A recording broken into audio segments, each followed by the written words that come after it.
Alors là, du coup, je suis dans la petite forêt qui est à côté du terrain vague et la communauté soudanaise, en fait, se cache ici pour essayer de ne pas être expulsée par la police le matin. Donc, ils ont réussi à récupérer quelques bâches, quelques tentes. Certains dorment à même le sol, alors qu'il commence à faire froid et qu'il commence à pleuvoir assez régulièrement. Mais voilà, ils se sont installés un petit lieu de vie dans cette forêt où ils essayent de survivre tant bien que mal en attendant de passer dans des camions qui sont juste à côté, dans le parking à côté. Donc voilà, ils m'ont accueilli très gentiment pour m'offrir un petit café que je vais aller déguster juste maintenant. You are enjoying now? I'm good, yeah. I'm just guessing. You are welcome many times. Thank you very much. Thank you. Thank you guys for your welcoming. I know the situation is very hard, so thank you for doing that, you know.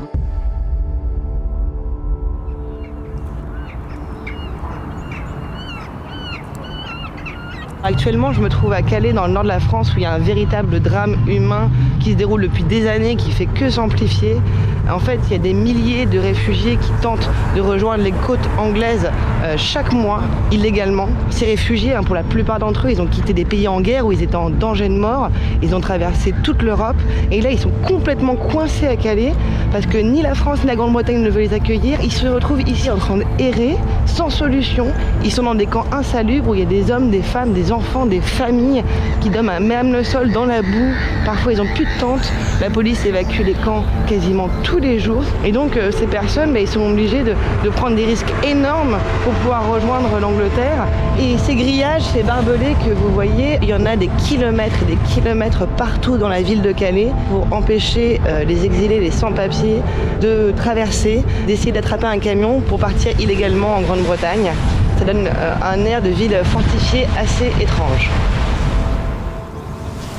So why you don't want to show your face? Because our family and my friend, they feeling bad when we see us in this bad situation.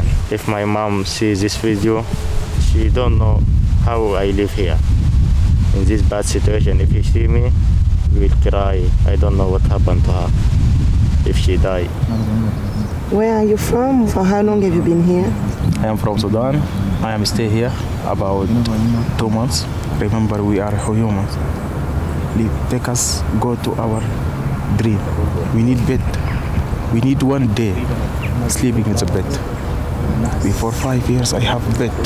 So you haven't slept in a bed for 5 years? All these 5 years.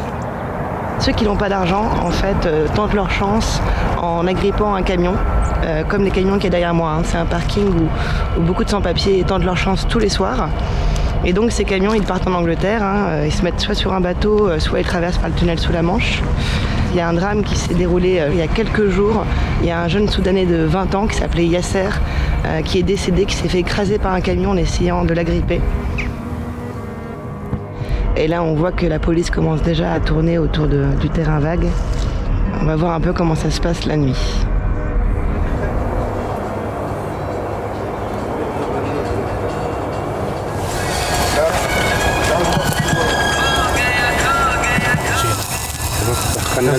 بعيد من البتاع.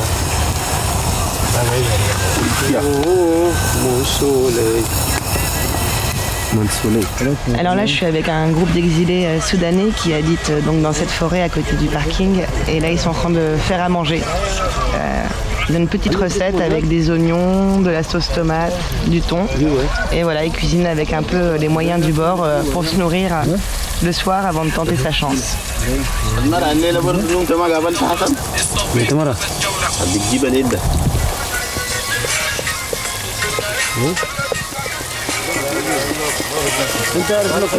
Bon, du coup, les gars ont fini de cuisiner là et ils m'invitent à manger, donc je vais goûter le foufou.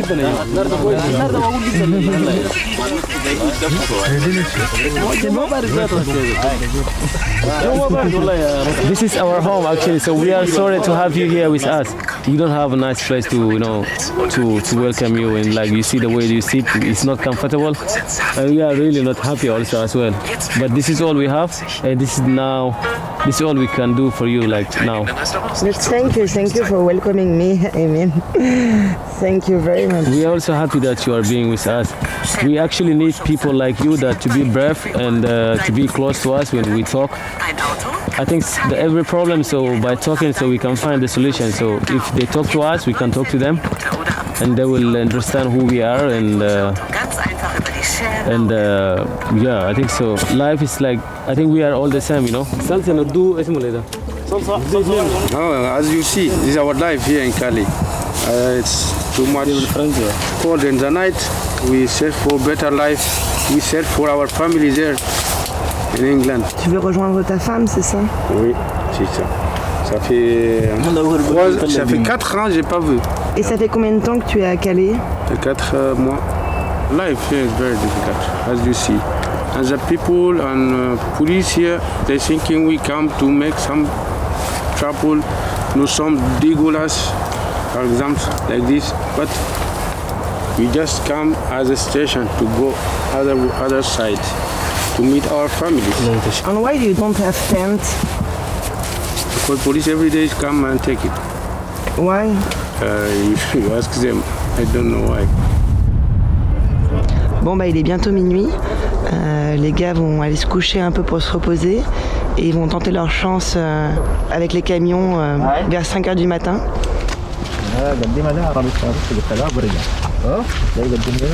Bon du coup en fait ils partent par petits groupes à différentes heures et ils s'échangent des informations pour savoir si la police est dans le coin ou pas. Et donc voilà, ils vont partir dans des chemins différents, sur des parkings à différents endroits aussi, en plus de celui d'en face en fonction des mouvements de la police.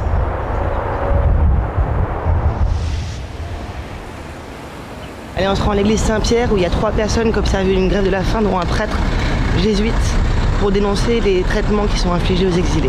Alors on va aller voir un peu comment ça se passe pour eux. C'est leur 4e jour de grève de la faim.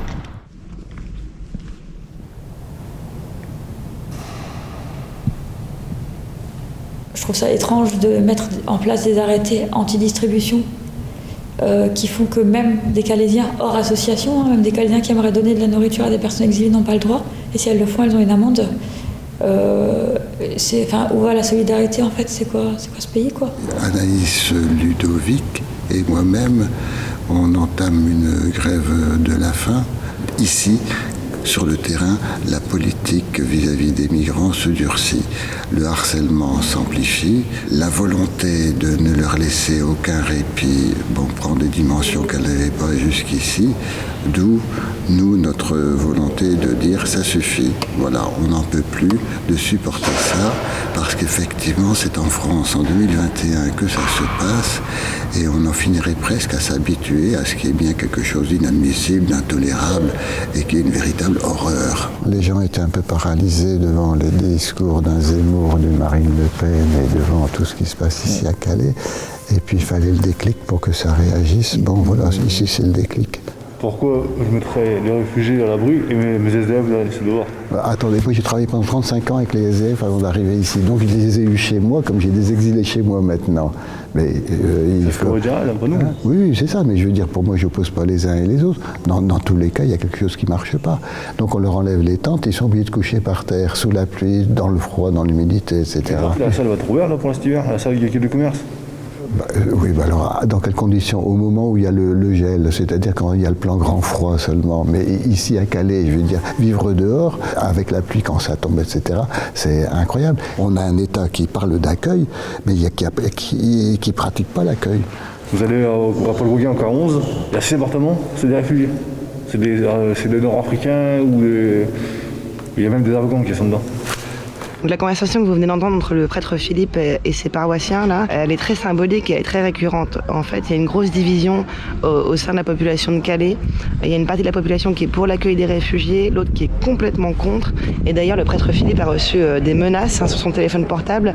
Et il y a des lettres anonymes qui ont été déposées dans l'église il n'y a pas longtemps. Oui, au départ, la réaction, elle est négative. Avec les arguments, oui, aussi, qu'on réentend souvent, pourquoi faire attention aux exilés et pas aux sans-abri.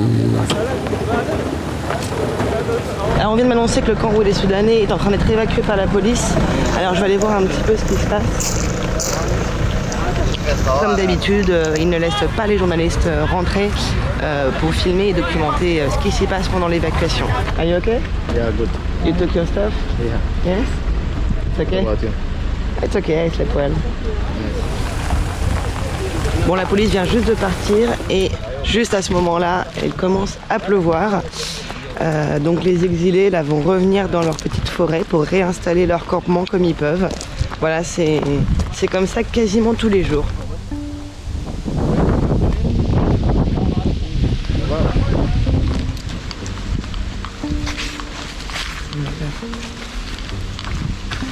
Donc voilà, ils ont commencé à remonter leurs tentes, toutes les tentes et les matelas qu'ils ont réussi à sauver avant que la police n'arrive. Parce qu'ils ont eu quelques informations d'associations, hein, donc ils étaient un peu au courant que la police allait venir. Ils ont réussi à sauver quelques affaires, mais pas tout. How do you feel? Bad. I feeling bad for French police. Do you feel injustice? Yeah, every time. We lose our money, our health, everything. We are not terrorists. We are not human like him, like police. Police also human, but he don't have heart. They're working without heart. En fait, la Grande-Bretagne, elle est juste là, à 30 km, on peut la voir, hein. Elle est de l'autre côté de la Manche. Beaucoup d'exilés partent à bord de petits Zodiacs pour essayer de rejoindre les côtes anglaises.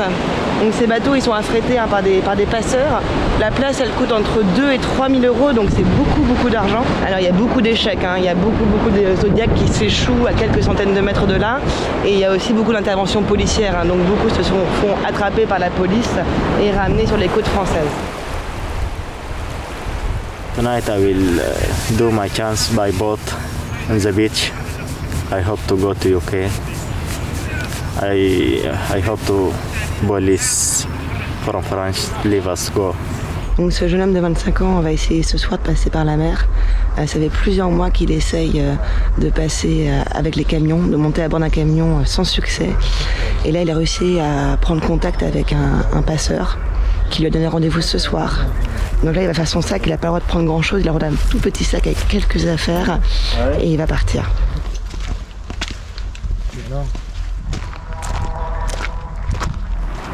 Now I'm leave. Bye bye. See you. Bye. Bye. Take care. Okay, thank you. Bon ça il vient de partir pour rejoindre les autres passagers et ensuite le passeur. J'avoue je suis un peu inquiète pour lui, j'espère qu'il y a au moins des gilets de sauvetage à bord. Ils vont partir normalement vers 2-3 heures du matin. Là, je peux pas du tout les suivre, hein. Les passeurs veulent pas du tout entendre parler de caméra en général.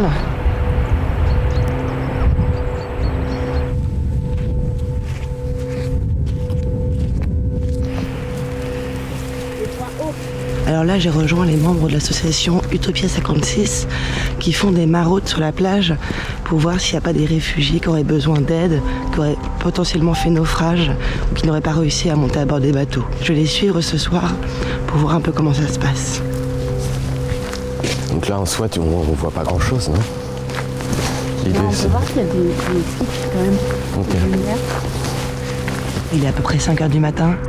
Il fait très froid, hein. Il doit faire 2-3 degrés maximum. On est dans une dune à une quarantaine de kilomètres de Calais. Ici, il y a beaucoup de végétation. C'est très grand, donc c'est facile pour les réfugiés de se cacher des services de police. C'est quand même sacrément flippant.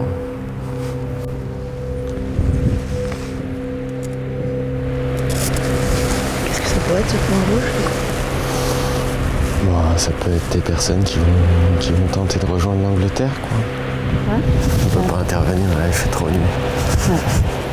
On va pas les éclairer parce qu'ils sont déjà complètement effrayés en général, hein. Ils ont très peur de la mer et ils risqueraient de croire que c'est la police. Donc on veut pas qu'ils paniquent et qu'ils se précipitent dans l'eau et ça risquerait d'être catastrophique. Bon, il y a encore les lumières sur la plage et on a l'impression qu'un bateau vient de partir.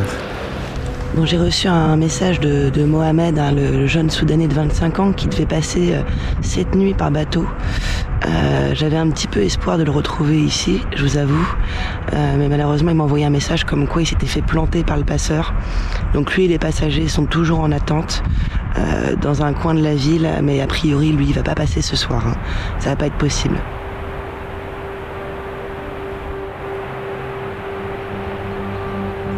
Les informations qu'on a eues, il y a 2 bateaux qui seraient repartis. Enfin, qui seraient partis. Il n'y a personne qui a l'air d'être resté sur la côte, sur les plages, personne qui a besoin de notre aide directe. Et donc là, l'idée, ça va être d'aller voir à la gare ou un peu sur la route, voir s'il y a des personnes qui ont essayé mais qui n'ont pas réussi à y arriver, et potentiellement qui sont mouillées ou voilà, qui ont besoin d'un peu de support.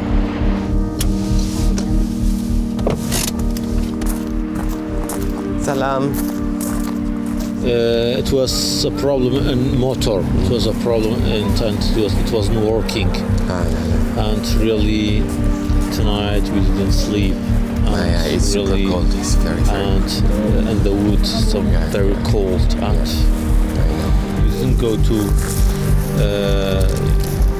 UK. It's the first time, and really maybe we didn't try again because the situation is very bad. And maybe explained by the death of the children.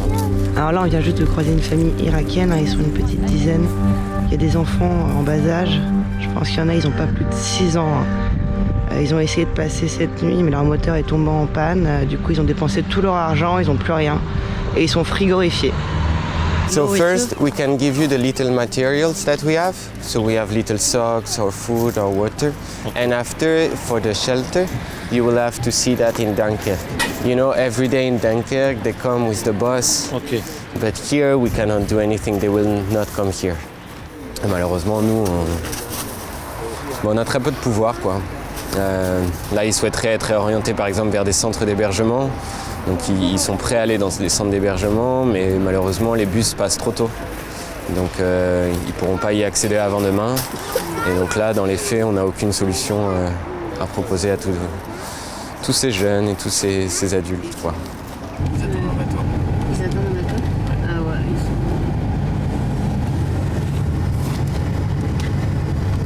Donc là, je suis sur le port de Boulogne et il y a les sauveteurs en mer qui ont récupéré 6 Soudanais, apparemment 6 mineurs, qui étaient à bord d'une embarcation. Ils viennent d'être ramenés sur le port là et les pompiers les prennent en charge. Apparemment, ça va pas très bien. Il y a 6 Soudanais. 6 Soudanais, tous mineurs, selon leur dire. 4 de 16 ans et 2 de 17 ans. On en a 2 qui sont en hypothermie, qui sont à moins 34 degrés. Donc le diagnostic vital n'est pas engagé, ils sont pas en dessous de 33. Ils vont être tous dirigés vers l'hôpital de Boulogne-sur-Mer. Alors ils ont été vus vers 6h30 par un témoin qui a alerté le CROSS. Ils ont été récupérés par la Marine nationale vers 8h30 à 2 nautiques de la côte. D'après la Marine nationale, ils étaient en mer depuis 4h30 ce matin. Quand même, hein. Voilà. Donc nous, on va récupérer les mineurs, on va leur donner à manger, et puis on va appeler France Air d'Asile, comme d'hab. Hein. Ok ? Super. C'est la procédure qu'on fait. Voilà, j'espère que vous avez apprécié ce reportage et que vous avez appris des choses. Je voulais vous faire une petite image de l'église Saint-Pierre avant de partir de Calais. Ils sont à leur 7e jour de grève de la faim.